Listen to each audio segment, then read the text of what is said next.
Videos देखने के लिए सब्सक्राइब करें जनसत्ता.com, बेल आइकन दबाकर पाएं लेटेस्ट नोटिफिकेशंस।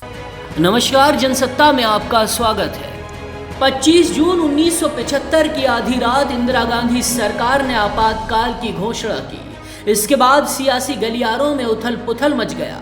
विपक्षी नेताओं को इसका अंदेशा पहले से ही था।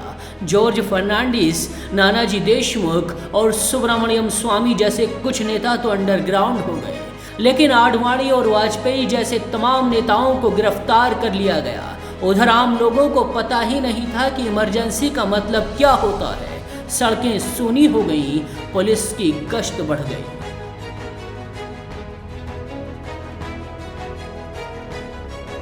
इमरजेंसी की घोषणा के बाद तमाम विपक्षी नेता घबराए हुए थे। उनके घर पर पुलिस का पहरा बढ़ रहा था। गुप्तचर एजेंसियों के अधिकारी नजर रख रहे थे। इमरजेंसी लगने के अगले दिन यानी 26 जून 1975 की सुबह वरिष्ठ पत्रकार कुलदीप नैयर जब जगजीवन राम से मिलने उनके घर पहुंचे तो वो बेहद घबराए हुए नजर आ रहे थे। यहाँ तक कि फोन उठाने से भी घबरा रहे थे और डर के नाते फोन का रिसीवर एक तरफ रख दिया था। उन्हें लग रहा था कि उनका फोन टेप किया जा रहा है।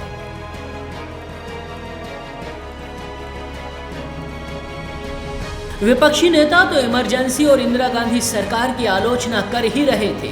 जवाहरलाल नेहरू की बहन विजयलक्ष्मी पंडित भी आलोचना करने वालों में शामिल हो गई थी। उन्होंने इंदिरा गांधी से मिलकर अपनी नाराजगी जाहिर की थी। इस दौरान दोनों के बीच कहासुनी भी हुई। बाद में जनता पार्टी के नेताओं ने विजयलक्ष्मी पंडित से अपने पक्ष में प्रचार करने को कहा, लेकिन वो इसके लिए तैयार नहीं हुई।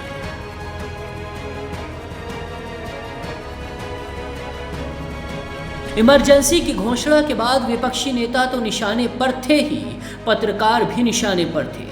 खासकर संजय गांधी ने कुछ चुनिंदा पत्रकारों को सबक सिखाने की ठान ली थी।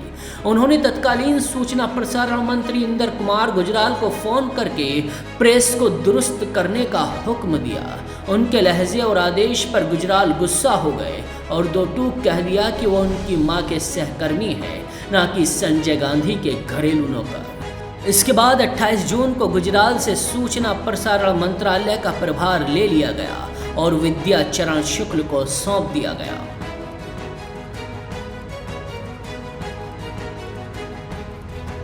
इमरजेंसी की जिन लोगों ने खुलकर आलोचना की थी, उनमें वरिष्ठ पत्रकार कुलदीप नैयर भी शामिल थे। उन्होंने इंदिरा गांधी को पत्र लिखकर अपनी नाराजगी जाहिर की थी।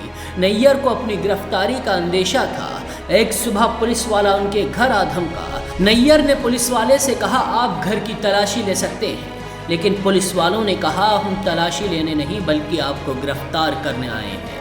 नैयर ने अपनी आत्मकथा एक जिंदगी काफी नहीं में लिखा है, मेरी गिरफ्तारी के बाद थानेदार ने वायरलेस सेट पर अपनी सुपरिटेंडेंट को मेरी गिरफ्तारी की खबर देते हुए कहा, शेर पिंजरे में आ गया है।